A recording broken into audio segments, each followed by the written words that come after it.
thank you so much for joining me, all of those people that might be out there listening to the call. I really appreciate that you've made the time to come and share some conversation about using positive psychology to achieve optimal outcomes in the best possible way.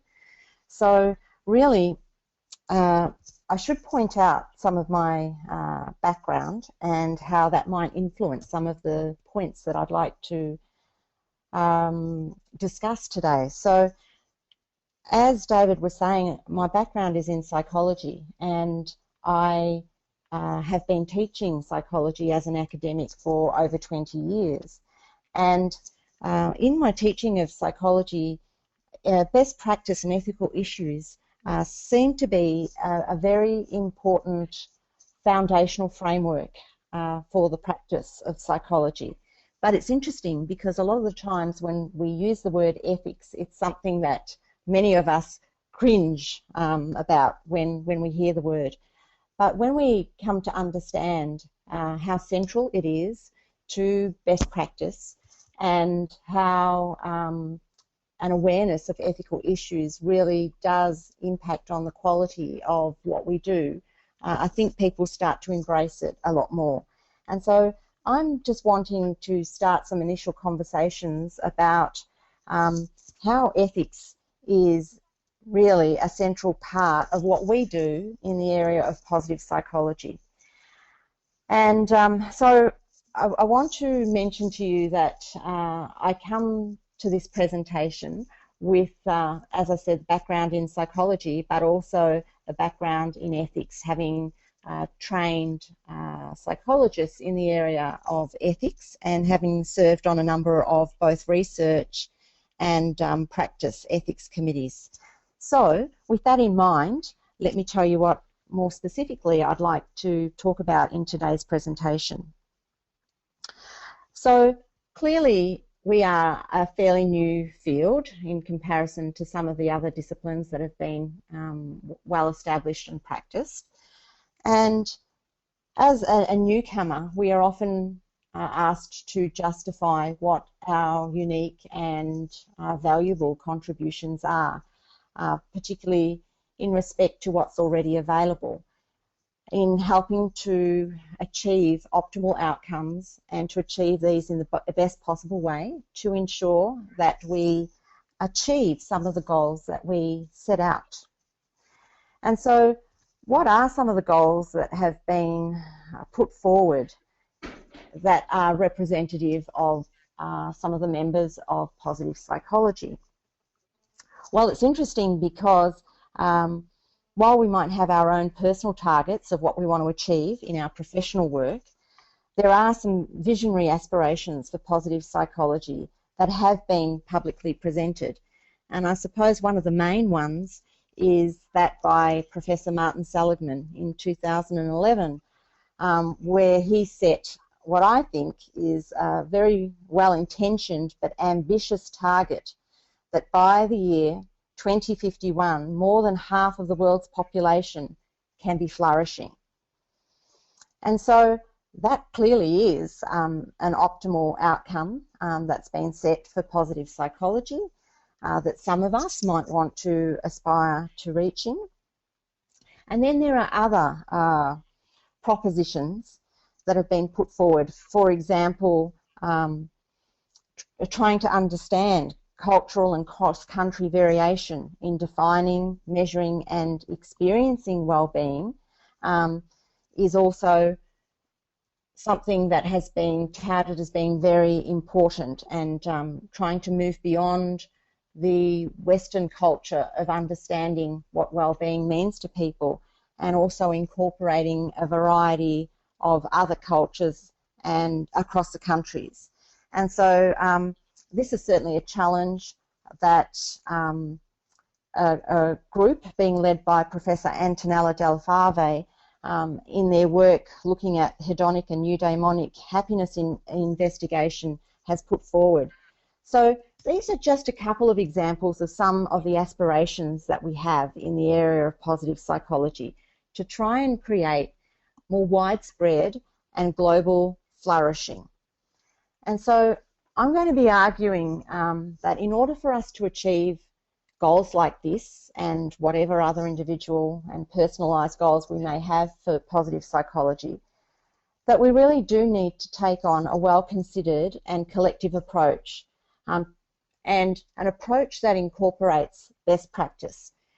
And this is particularly essential if we would like to sustain the field, and not just to sustain the field, but to ensure that throughout our existence that we do make valuable impact. So really, my aim is to actually dovetail ethical, applied and research perspectives when we're considering what these optimal outcomes and best practice approaches are. And so if you haven't already gathered, at this point, I'm actually keen to promote standards of excellence towards which I think the positive psychology community should aspire and hopefully will benefit from. So in this presentation, I'm first going to outline some of the ethical traps that I think we can fall into in the area of positive psychology. And then I'm going to raise some of the issues for us in positive psychology that might be unique. And then I'm going to present a set of principles that I think will help us to achieve optimal outcomes in the best possible way. So let me start. I just want to first of all identify what I think are some of the enticing ethical traps that we can sometimes fall into. And so these are engaging in black or white thinking, making generalizations and oversimplifications, and thinking that positive psychology is harmless, and thinking that we're all decent and well-meaning people, right? And please let me clarify that when we get to it. But in terms of talking about ethical traps, I wonder if you actually get asked some of the same kinds of questions that I do when people know that you work in the area of positive psychology. And some of the questions that I get asked are, what is positive psychology and what's so unique about it? Does positive psychology work? What's the scientific evidence behind positive psychology? And then you get asked lots of practical questions about, what are some things that I can do to make me happier or to improve my life? And these are all valid questions. If you were a potential consumer of positive psychology, you would want to know the answers to some of these questions. And in many ways, as professionals working in the field of positive psychology, we have a responsibility to try and answer these questions, and to try and answer these questions in a variety of different contexts for different people. So one context might be for the consumer, another could be for other professionals that are thinking of integrating positive psychology frameworks into their work. And so in many ways, we've got quite a responsibility to be able to convey effectively and efficiently what we've been able to achieve in the area of positive psychology to date. And I think there's a tendency in our responses to these types of questions to really want to respond in a positive light and to talk about all the benefits that can be achieved by using or incorporating positive psychology. And I suppose in essence I could say we want to sell positive psychology to others. We're passionate about it and we can see the value of positive psychology. So why wouldn't we want to try and share that important and useful tool and framework with other people? And most certainly other professionals are so well versed at selling their products or services as well. You can imagine a real estate agent wanting to point out to a potential buyer how wonderful features of a house might be, that it has a north-facing orientation, that it has light-filled rooms, and that it's very energy efficient in the appliances that it features. So it's only natural for us as as people in the area of positive psychology to want to do the same thing. But one of the key differences is that we have a responsibility as professionals to actually give people the full story, not just to inform them of the wonderful benefits that can be derived from positive psychology, but in some instances to also be talking about the caveats and the different contexts and situations that might be more conducive to achieving positive outcomes in positive psychology. So it's interesting because being overly zealous about the potential benefits of positive psychology and having this bias could actually lead us to fall into a number of these enticing traps. And I'm making the point that when you fall into these traps, that you are in essence contradicting the scientific approach. And the scientific approach is important in defining what positive psychology is, because positive psychology does make the point that we take a scientific approach to studying what makes life meaningful. And so we want to be aligned with science. So let me go on to talk to you about some of the traps. All right, so the first one I want to raise is engaging in black or white thinking. And so let me give you an example of this. And there are going to be many examples of each of these, but because of the time constraints, I'll just limit it to one or two examples to try and illustrate the points that I'm making. So I'm going to use the example of emotions with showing to you the dangers of engaging in black or white thinking. And I think we in the area of positive psychology do generally have a tendency to label emotions as either being positive or negative. And this is reflected in some of the measures we commonly use in positive psychology. And one of these common measures that we use is the PNAS, or the Positive and Negative Affect Schedule. And so when we measure positive emotions through such a measure, it creates a score for us, and we get usually a score on positive emotions and a score on negative emotions. And it's quite clear that there are 10 questions that tap into negative affect and 10 questions that tap into positive affect. So it might be emotions or adjectives such as being excited, enthusiastic and proud. They're clearly associated with positive affect. And then you've got other examples such as being upset, nervous and hostile, which contribute to a negative affect score. So in other words, what I'm trying to describe here is that we have a predetermined set of emotions that we have linked with either being negative or positive. Now, what we also do is we interpret those categories, positive or negative, usually as either being good or bad, or if I was to be a bit more delicate about this, of saying that positive emotions tend to contribute to well-being, whereas negative emotions tend to take away from well-being. And this is an example of black and white thinking, because I think most of the time there are quite complex situations, and using the dichotomy of positive and negative for emotions isn't always accurate and reflective of the way that we actually experience positive emotions. And in some instances, we can experience simultaneous emotions, and although there might be some debate about that, we can also experience ambivalent emotions.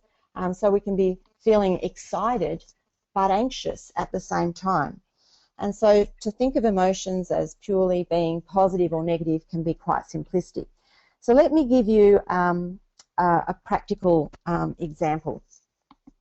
So there's a person who reported feeling upset and angry, and generally when this person completed the PNAS, they had far higher negative emotion scores than positive emotion scores. And so when we try and understand this and ask and probe as to why this might be the case, this is one possible scenario. So what if I told you that this person was feeling upset and angry because they had just witnessed an act of bullying, and that their emotional state of feeling upset and angry actually prompted them to intervene in this bullying situation and to assist the victim? And not only did they intervene and assist the victim by asking the perpetrator to not speak that way to that person and that it wouldn't be tolerated, but they also reported the bullying incident to authorities. So it might have been, for example, in a school context where this occurred. And so in many ways, this state of feeling upset and angry has actually triggered the person to act on their emotions and to try and rectify the situation in some way. And by doing so, it also triggered a sense of pride and accomplishment at being able to help someone. So this is where some of the ambivalent emotions can come in. So in this example, I'm trying to illustrate that through one event or experience, people can have multiple emotions, and the emotions can range across the full spectrum of, you know, what we deem to be the less positive or ideal to the more positive and ideal situations. And that even negative emotions can create positive outcomes. And so I think it's really important to think about instances where you are engaging in black and white thinking and limiting the interpretations that can come out of that, and not fully understanding the full functions of the full range of emotions. And so I suppose what I'm also saying is that often it's easier to make these assumptions and to neglect the context. And so you do have instances with some interventions where they are wonderful and highly effective if all the contextual factors are aligned and suited to the task at hand. And so here I use the image of a person meditating in a highly busy street. And so meditation in most instances for various people can be very helpful, but there are contexts in which you wouldn't be suggesting meditation and it can be harmful to the person. And this is just a play on this situation, but I'm sure that you can think of instances that would reflect this, not just as a metaphor, but in reality. The other question that's often asked is, does an intervention work? And certainly I'm heavily involved in evaluating a lot of interventions through research. And so I'm commonly asked this question about, does an intervention work or not? And I find it a really difficult one to answer, because people are actually looking for often black and white answers to this question, yes or no. And often getting a simple answer and something like a yes is really helpful to some of the people that we speak with, because they can then go off and report that favourable outcome of an intervention to someone with authority that might be able to support the implementation of that particular program or intervention in a setting. And so when you start giving more complicated answers, it can diffuse the impact and knowledge transfer at times. And this is where it becomes a delicate balancing act. So what I try and do when I get asked the question about whether an intervention works, I go into talking about setting the framework and expectations so that when we do evaluations, we're not just answering that one question, but we're also looking at factors that aren't so ideal and whether we can try and identify the underlying mechanisms that I suppose detract from them being effective, so that we can work on improving the implementation and the efficacy of these interventions in the future. And seldom is any intervention perfect. Often it takes time and the processes evolve as new information comes to hand. And so I think it's to our detriment if we are putting forward the view that we're just asking about whether something works or not, but we should be saying that yes, we want to know what does work, but we're interested also in knowing what doesn't work and how we can improve it. And some interventions or activities work for some people and not others, and in some contexts and not others. And so I want to use the example here of a recent study that was published in 2013 by Linley and his colleagues. And it actually explored the idea that there are naturalistic activities out there that we could be evaluating to see what impact that has on positive affect. And one of these interventions is actually eating ice cream. And it was compared with another intervention on feeling gratitude.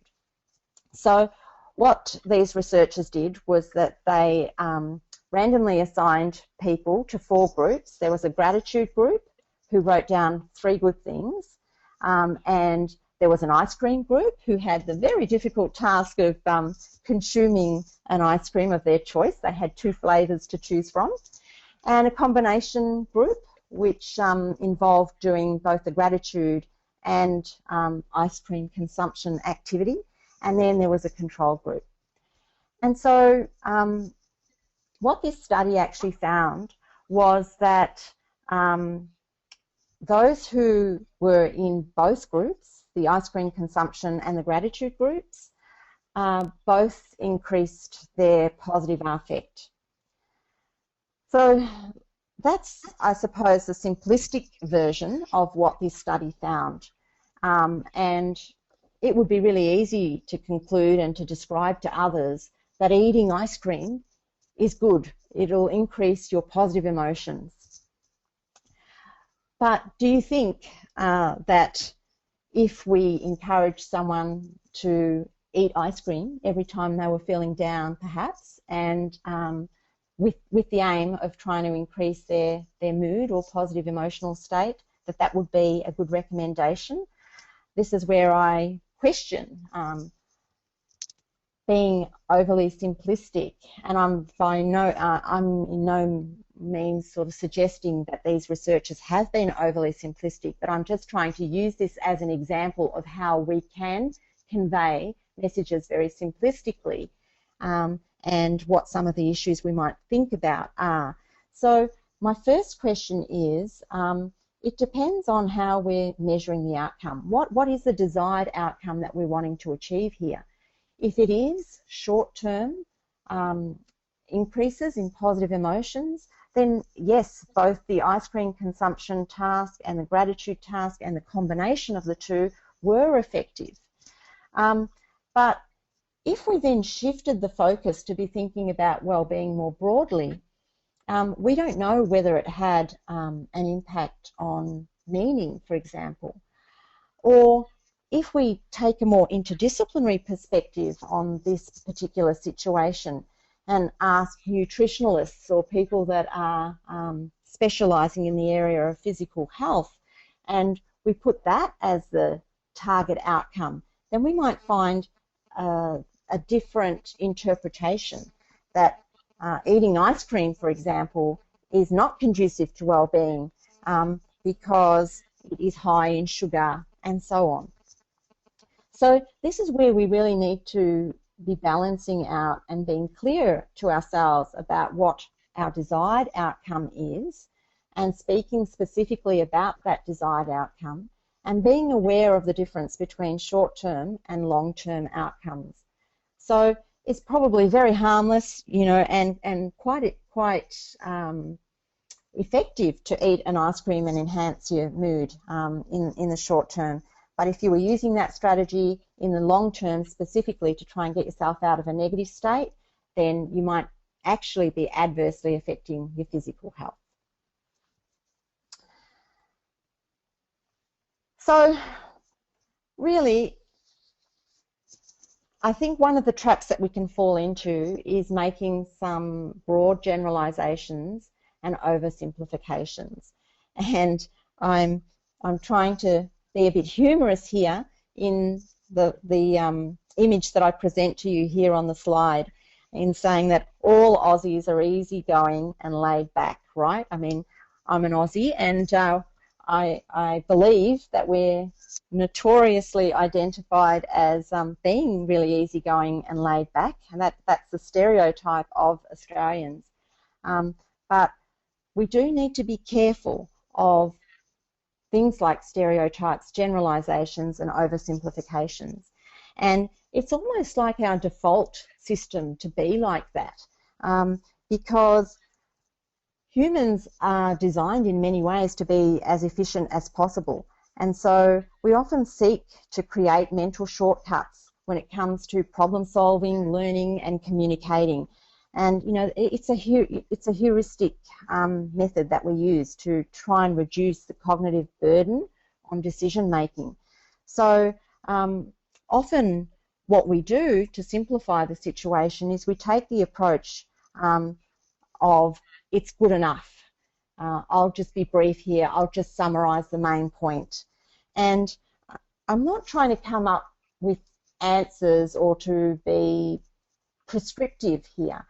These are, I think, points for discussion, deliberation, further conversation, to be talking about as a group, how much detail do we go into? How much of the caveats do we enter into discussion with people when we're talking about what we have found in the area of positive psychology? And from an ethical perspective, we refer to something called informed consent, particularly when we're working with clients and suggesting that they try certain methods. I think it's important that we tell them what we know about the intervention, and sometimes that involves saying that it hasn't been tested very extensively, but that we know a bit about the importance of person activity fit, and sometimes it involves a bit of trial and error. And so it'd be really useful to try this intervention because there is sufficient evidence to support its trial, but please give us feedback about how it works for you in the context that we're wanting it to work for you.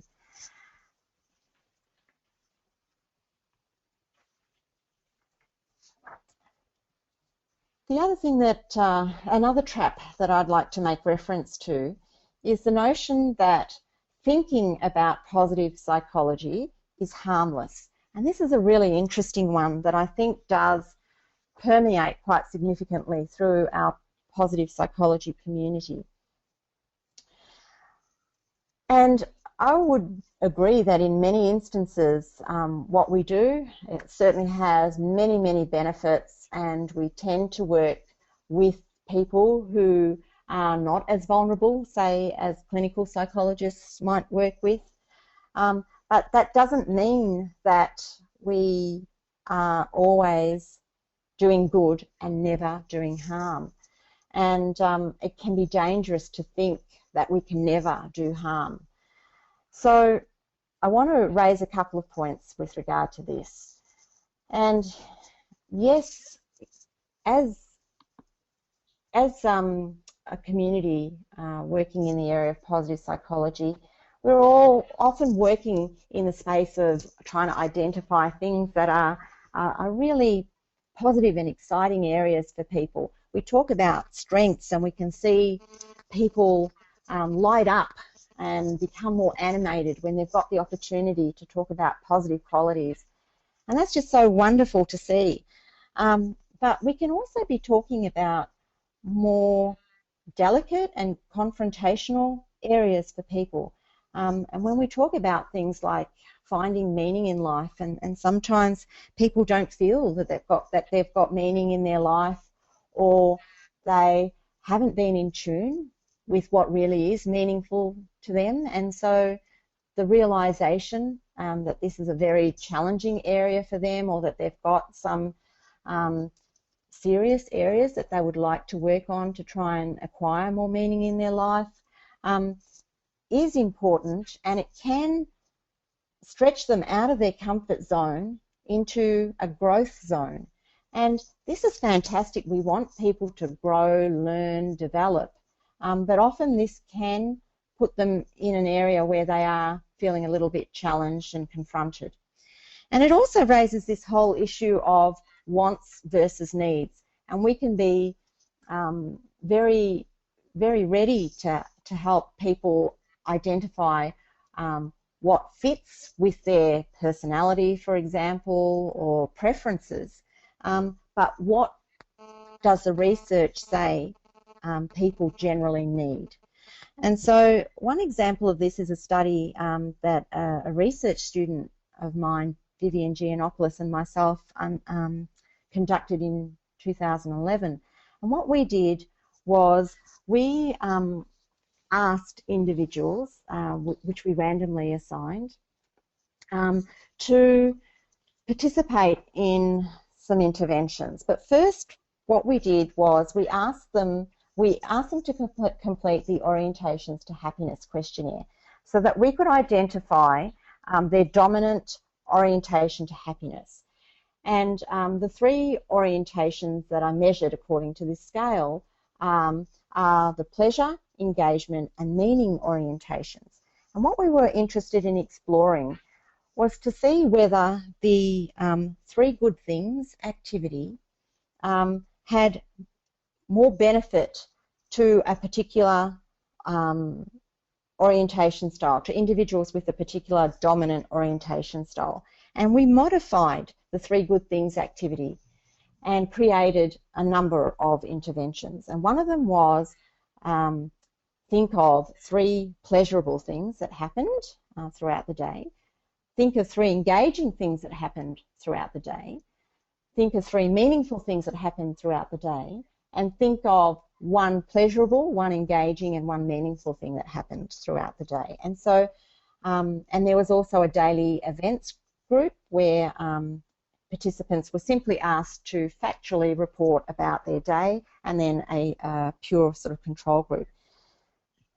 And people were randomly assigned to one of those groups.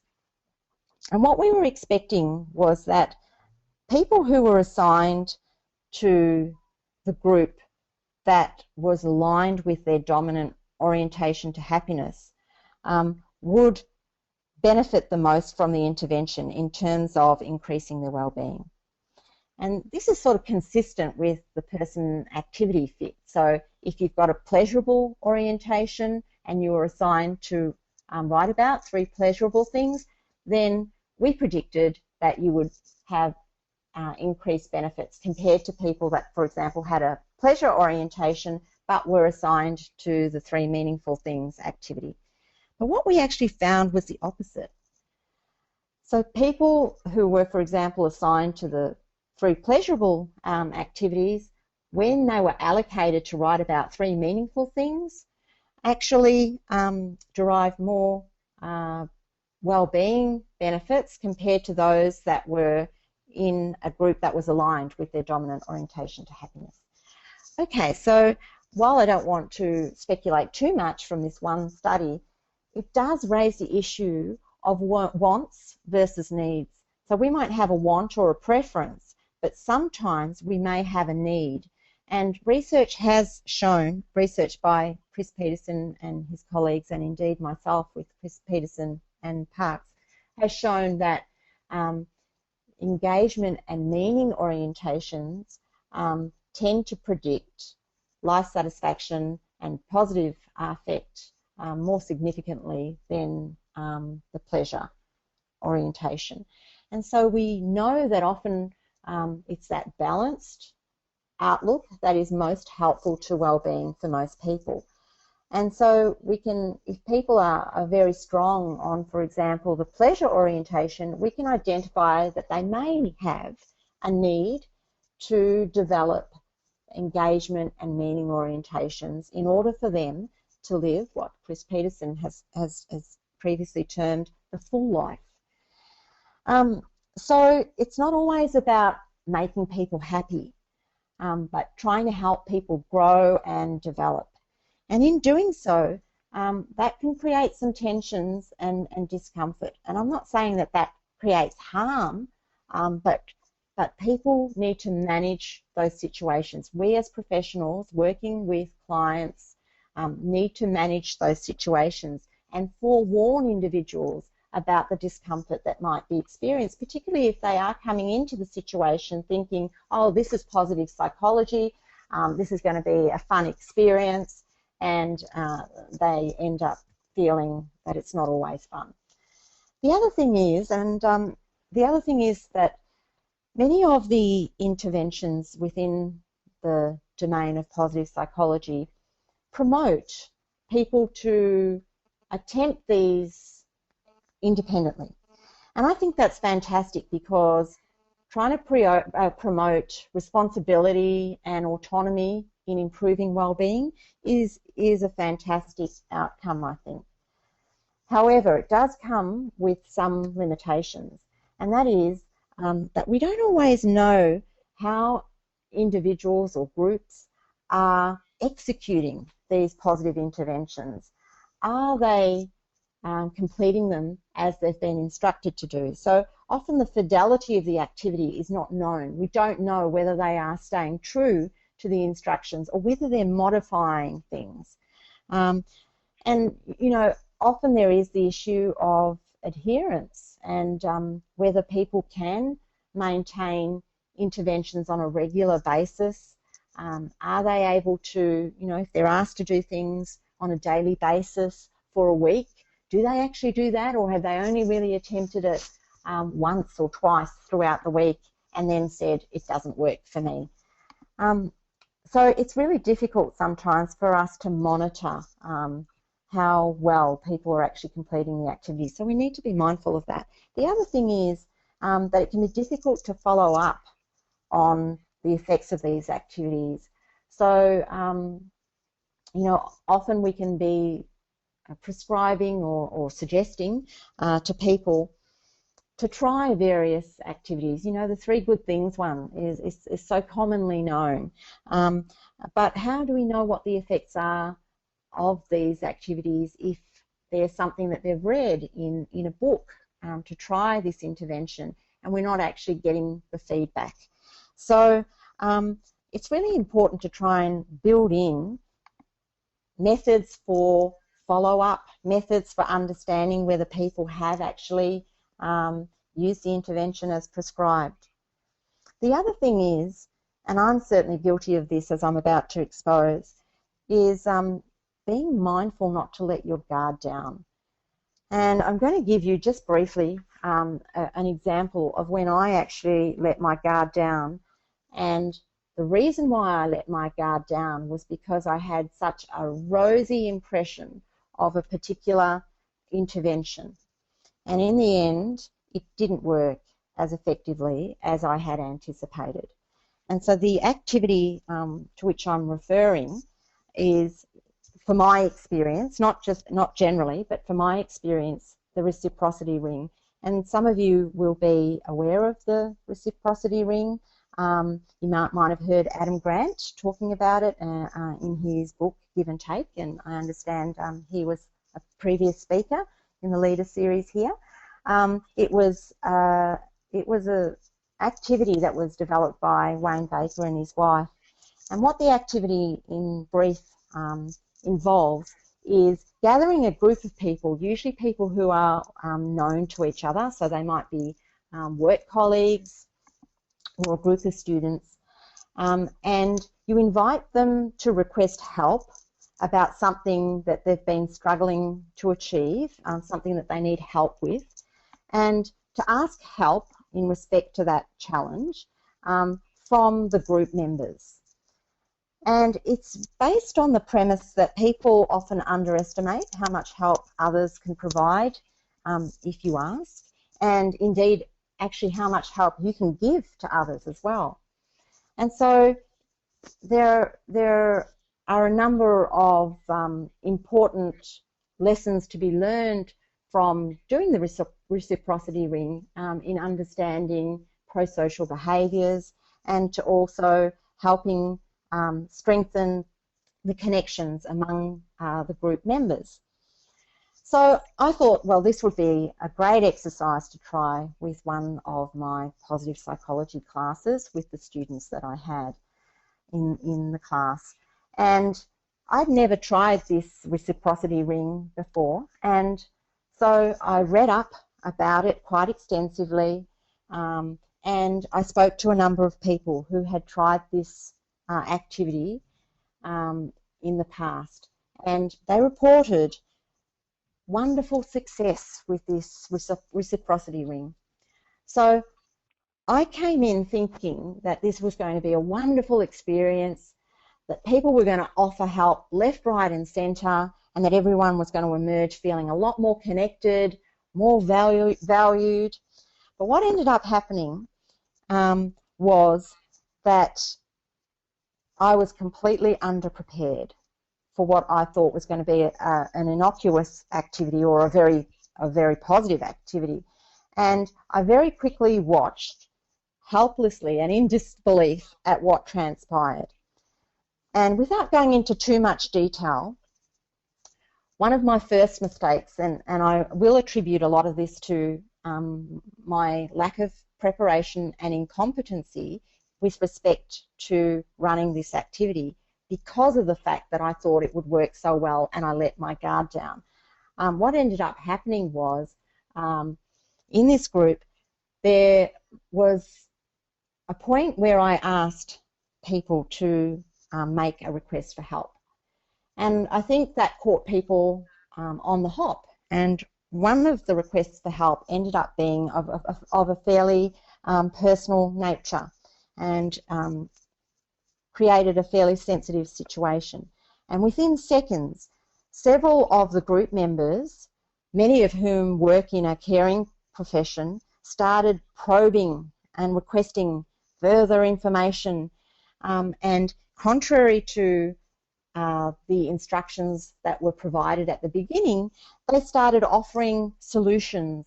The instructions were that if you were able to offer help to somebody, that you would make yourself known and that you would connect with them and speak more specifically about the ways in which you can help at a later point. So it wasn't, they were asked specifically not to try and resolve the problem or issue that was presented, but this started happening in no time. And so it started turning into a bit of a therapeutic session within just a matter of a couple of minutes. And I was left completely off guard, and I just did not see this coming.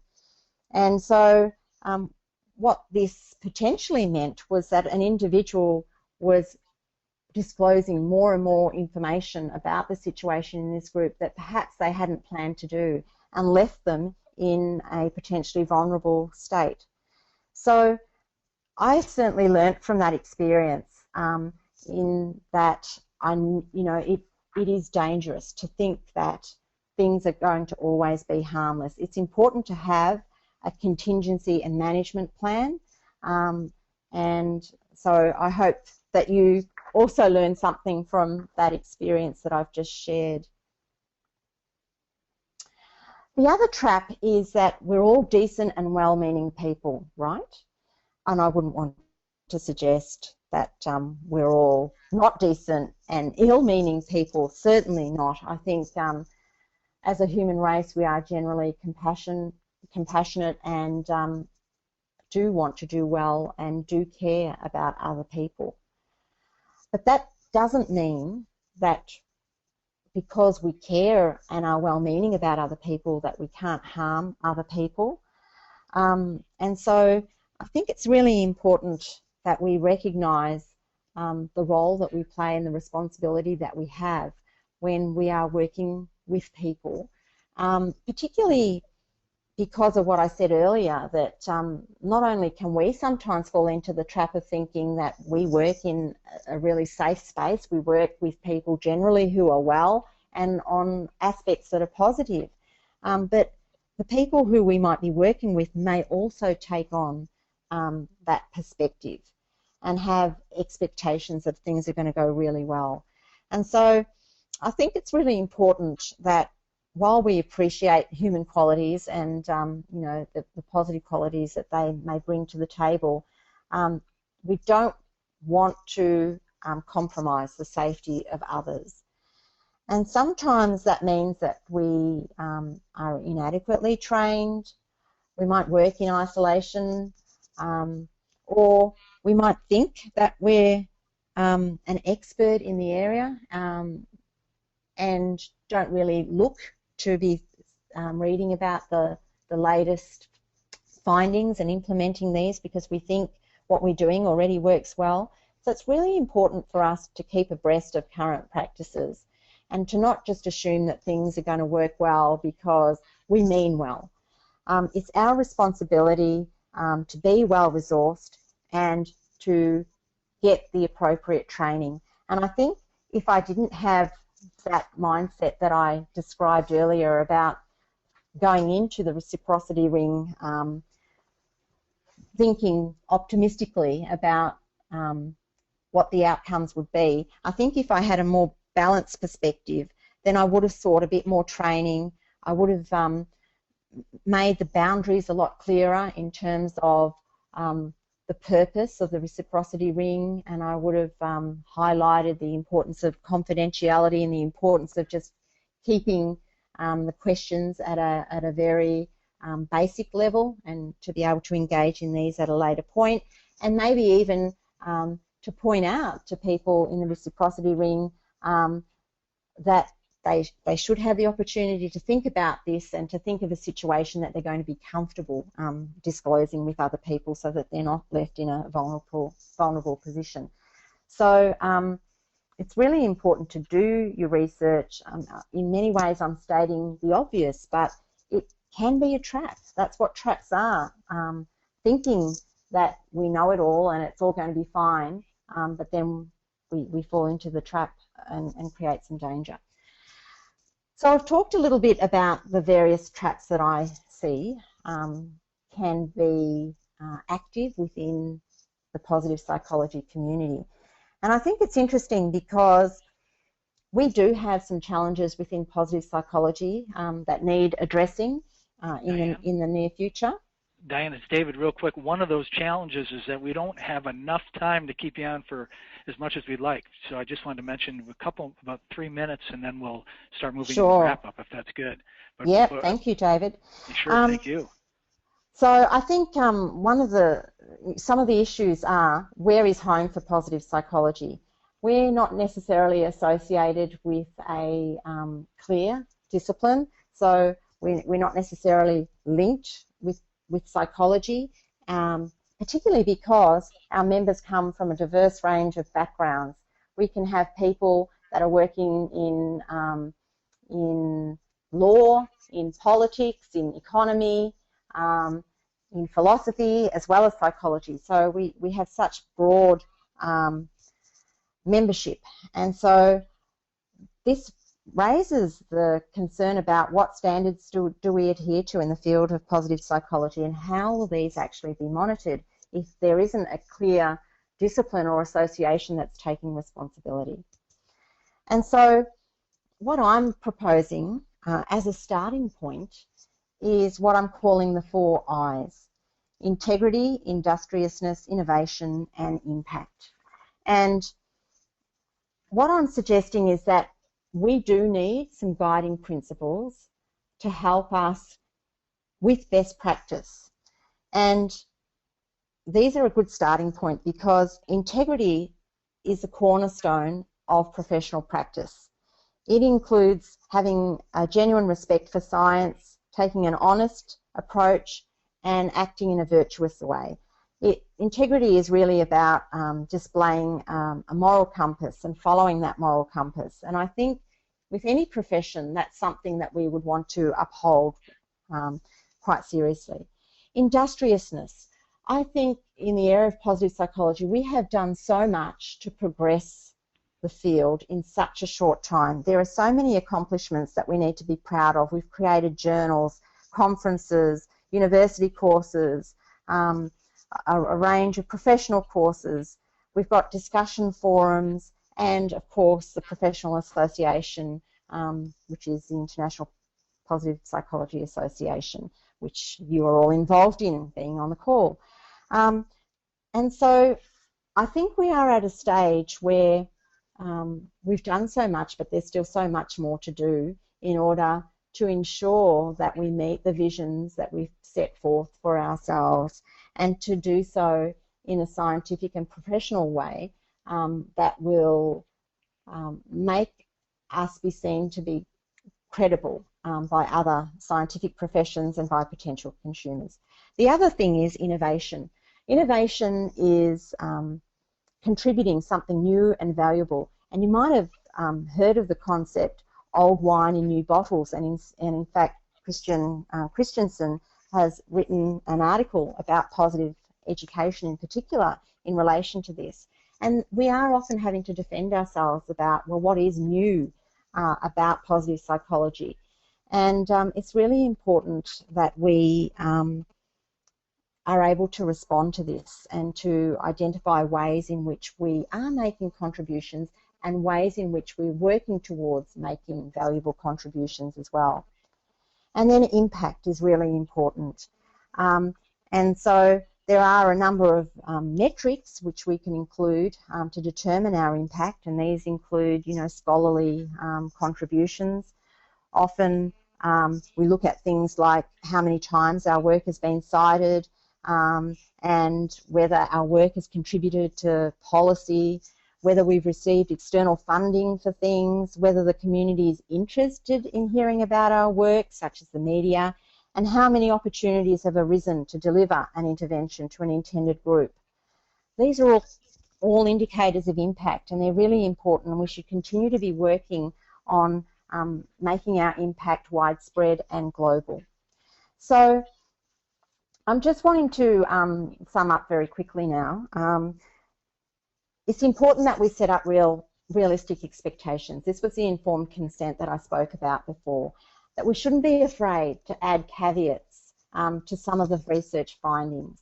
It's really important also to ask the hard questions of ourselves and among ourselves. Isn't it wonderful to be able to have a space amongst ourselves which is a safe space to explore contentious areas and practices, and to talk about where we've had difficulties and challenges without any reprimand, but with the view to trying to progress the field of positive psychology. And the field of positive psychology won't progress unless we also ask the hard questions. And so it's really important to be honest with yourself and your practice, and to consult with others about professional standards. And in many ways, it's also important to have the confidence to modify activities and seek feedback from the user about some of these modifications. It comes down to standardization versus adaptation, and not taking the generalized simplistic approach, but using science from a range of different disciplines to be thinking about what would be a justifiable adaptation that you could try with somebody. And importantly, to aspire to contribute to the profession. So not just to you as an individual, but I think in order for us to be an effective profession, we need to be contributing to the profession at large. And this is where my final slide comes into play. And in this final slide, I say that collectively we can create considerable impact if we are clever about the process. And certainly Snyder and Lopez in the past have brought up the importance of us and the excitement that we might have about being associated with new and invigorating approaches, and our temptation to over-extrapolate so as to convey a sense of progress that's being made in the area of positive psychology. But at the same time, we really need to be very careful to make appropriate inferences from our data and not to overclaim things, and to ensure that we are not undermining the trustworthiness of the positive psychology movement. And it's interesting that that was raised in 2002. And so I'm just posing the question, what progress have we made since 2002 to help ensure that we are a credible profession? And I think we've done tremendous, and there's a lot for us to pat ourselves on the back for, but I think now we need to take a more systematic approach and consider having guidelines for ethical and professional practice. And I've made a start on this by identifying the 4 principles, but I think our profession would benefit from having some guidance, particularly as we have a young membership of early career researchers, to be able to set the scene and guide them using broad frameworks, not necessarily hard and fast rules of how to practice, because I think it's important to exercise discretion. So I would be really interested at this point in hearing your views about some of the suggestions I've been making. Well, this is phenomenal. Dianne, I have to tell you, you're one of the first presenters to do one thing, which is we had questions submitted during the presentation, which we invite always, and they would come in, and then a question, then a comment would come back. She said, "Oops, she just answered it."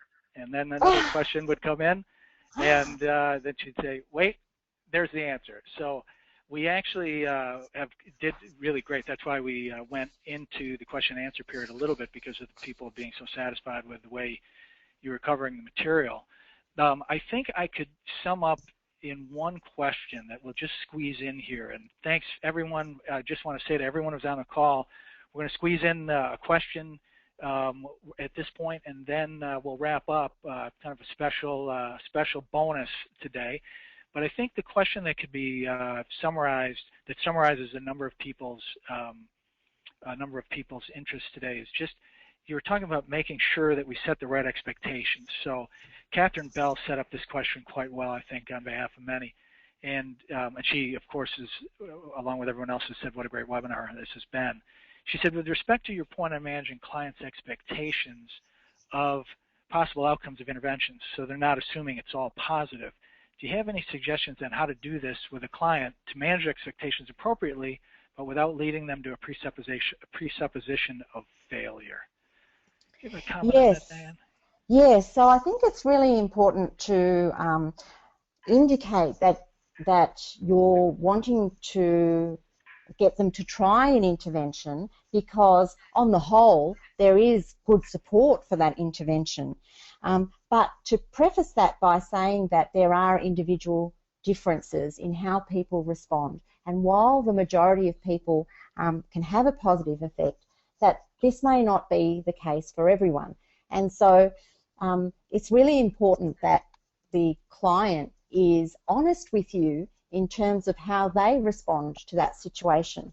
And so you're asking for honest feedback, and in a way you're sort of priming it to say that most people find it effective, but not all people do. And so if you happen to be in that category where not all people do, then please feel open to express that experience, because we might be able to tweak that intervention so that it can be more effective for you. And sometimes that's all that it involves. Or we might be able to find another intervention that could be, equally trialled from the outset, that might be more effective for you. So I think it's just setting it up in saying that generally it's an effective intervention, but please don't feel pressured to pretend that it's effective if it's not the case with you. There are usually other options or little tweaks that we can do. So that's the way that I would recommend approaching it. You know what I think, Dianne, I'm just going to thank you there and tell you what I think is so refreshing for so many of us who've been a part of positive psychology for quite a while, is that what I think you're really saying is let's be authentic. And you're giving us the permission to be authentic, to be open, to be honest, to share the good and not make people feel bad if they don't catch something right away, that they do an intervention and if they don't get it, for some reason they're wrong. And it really frees all of us in such a powerful way. And for that, I really thank you for that.